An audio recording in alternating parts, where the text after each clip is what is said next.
Hey guys, Q here, and this is going to be my top 20 for 2020 Stephen King adaptations. And starting off at number 20 is going to be the series Castle Rock. This is the very first season. I got to get the second one. I do hope they do come out with the third one, but it's a very interesting take on the Stephen King books. This one is basically dealing with the Shawshank prison. And the second season's basically dealing with Misery. So it's kind of like they don't continue into each other. But interesting. Very interesting show. So that comes in at number 20. Now, coming in at number 19 and 18, because it's kind of a double pack. And I'm going to go with 19 for The Green Mile and 18 for Shawshank Redemption. Now, these are fantastic films, just, they don't really have a creep factor for me, and they're not really scary at all, so it's basically a good old prison, film, so I love prison movies, and basically that's what they are to me, just decent prison films. And that's going to be 19 and 18. So now, guys, coming in at number 17, and I don't own every Stephen King adaptation on this list, so there will be some pop-ups on the screen here, guys. The next thing I have here is a 4-pack with 4 separate different Stephen King films, and they're not going to be listed in order, so you will see it multiple times, guys. I do apologize. But coming in at number 17 is going to be The Dead Zone.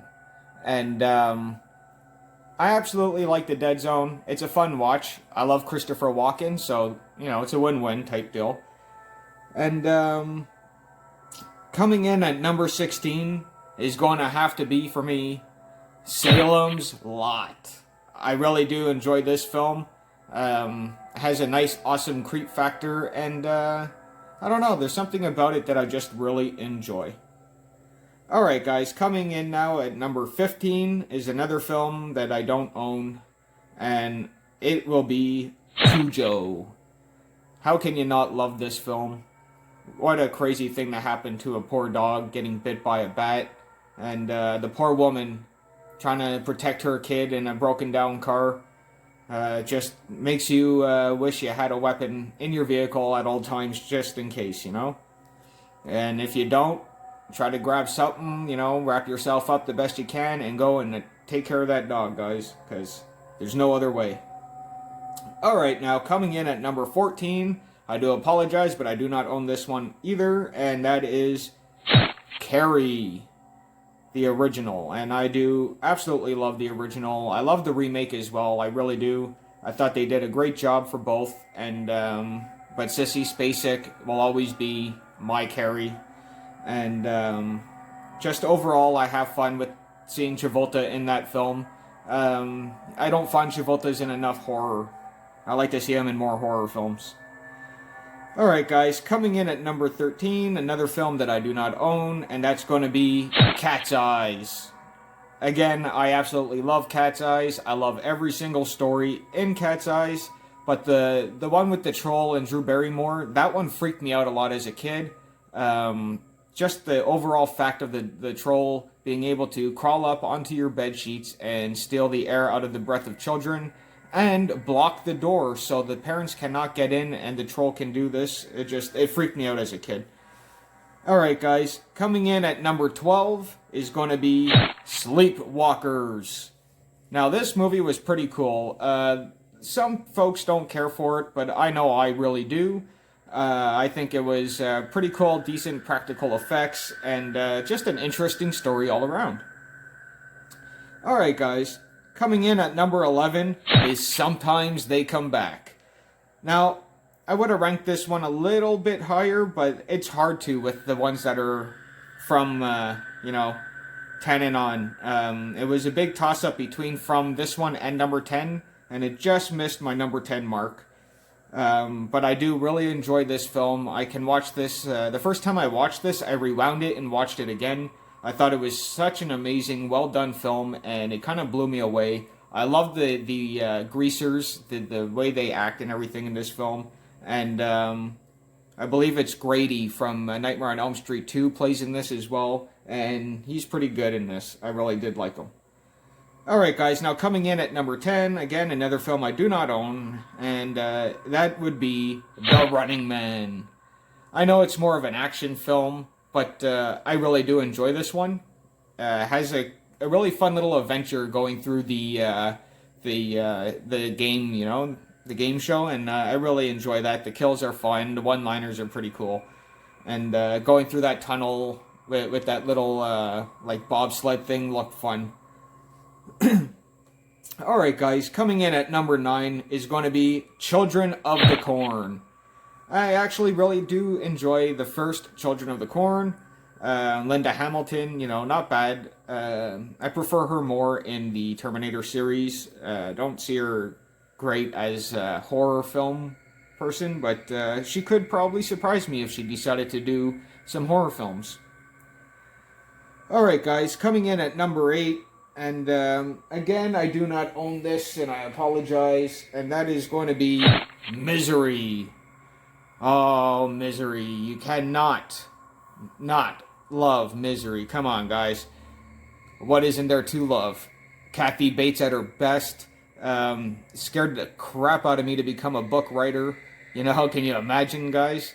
What a crazy, crazy story to have what has happened to James Caan in this film from a number one fan. A number one fan. A number one fan. Alright guys, coming in at number 7 is going to be Stand By Me. Again, absolutely love this film, guys. What an adventure. You know, I love the whole cast. The cast is fantastic. The storyline that they have, Richard Dreyfuss doing the voiceover narration. It just, all goodness. You know, the storyline is fantastic. Kiefer Sutherland, you know, being in a film with Corey Feldman, it's just... them two, I can watch them two in all kinds of films. Alright guys, coming in at number 6 is going to be, and I have it this time, Graveyard Shift. I love this film, guys. It's nostalgic for me. I watched this when I was really young, and I really enjoy Graveyard Shift. I do. The boss kills me the way he talks. Do you know how to run the picka? Just some funny stuff. The whole movie was crazy, and I love the giant creature at the end. Some people say it's a giant bat, some people say it's a giant rat, but I think it's both. It's a hybrid of both. It looks like a rat-bat type deal, but who knows? Probably in the book it's a giant rat or a giant bat, I don't know. But in the movie it looks like a hybrid. Alright guys, coming in at number 5 is going to be the original 1990s It. The reason for me picking this is because if it wasn't for the original It, there would be no remakes of It. So I enjoy it.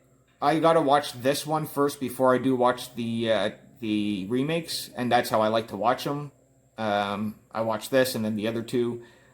Just do that to see the major differences, and it's fun. It really is for me. And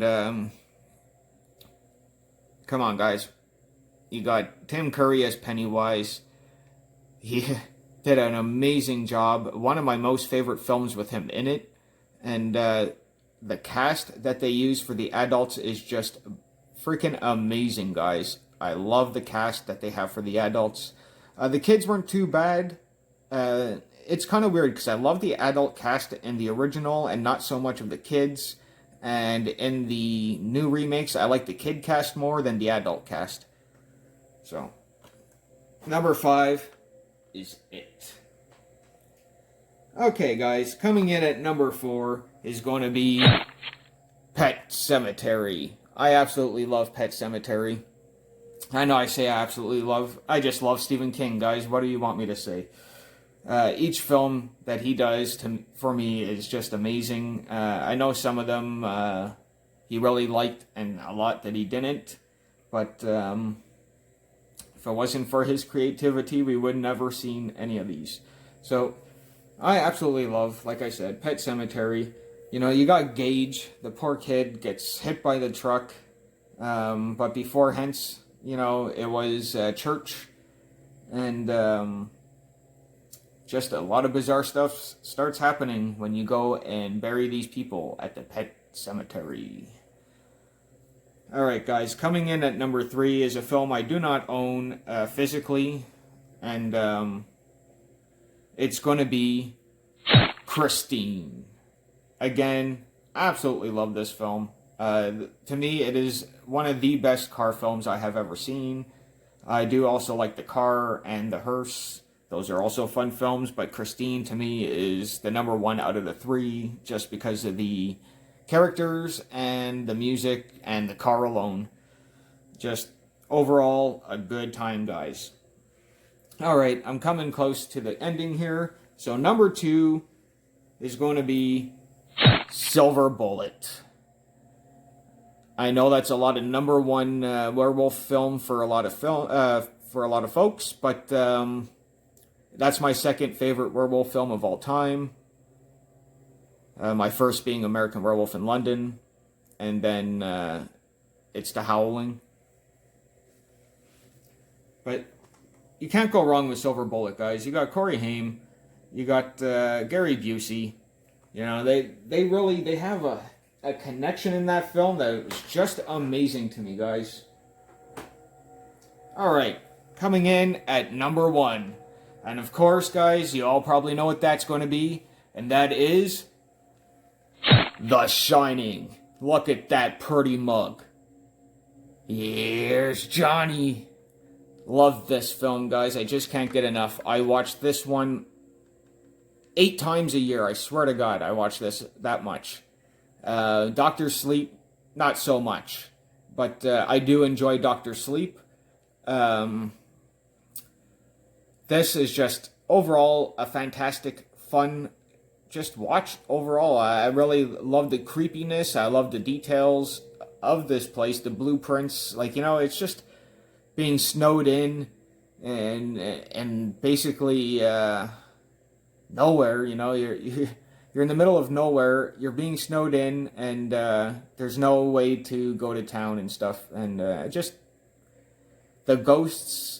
They could have used a little bit more ghosts, but they did it good. They really did. I enjoyed it. You know, who hasn't enjoyed this? You see good old Jack go nuts and try to kill his family.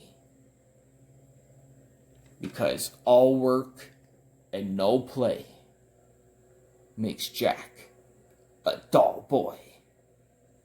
Alright guys, that's going to be it for the top 20 of 2020 for the Stephen King adaptations.